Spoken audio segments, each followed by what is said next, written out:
हेतून समाजामध्ये कार्य करणाऱ्या अशा महान व्यक्तिमत्वाचा आपण शुभाचा सन्मान करावा अशी मी सर्व धर्मपीठाला विनंती करते। सर्वांनी जोरदार टाळ्यांचा गजर करावा।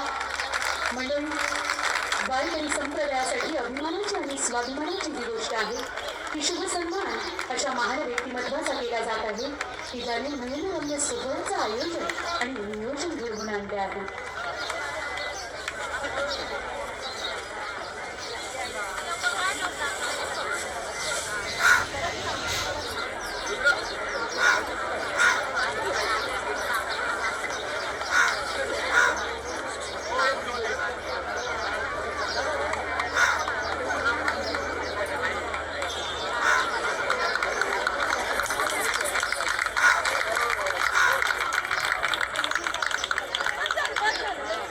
आणि अजूनही शुभ सन्मान श्रीमंत संपूर्ण श्री क्षेत्र संगमेश्वर हा शुभ सन्मान हरिभक्त परायण संत संमेलनाध्यक्ष नामदेव महाराज हरड यांचा केला जात आहे।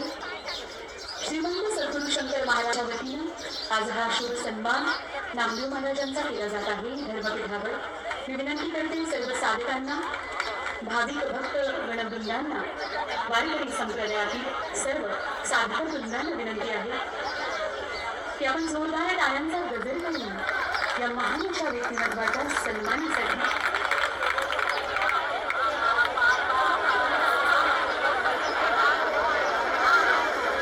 केळगाव मठाच्या वतीने सन्मान केला जात आहे। आजच्या कार्यक्रमाच्या अनुषंगाने पुन्हा एकदा सर्व साधू संतांना विनंती करत आहे की आपण आपल्या आसनांवर आसनस्थ व्हावं। I request all the teachers to take their seats.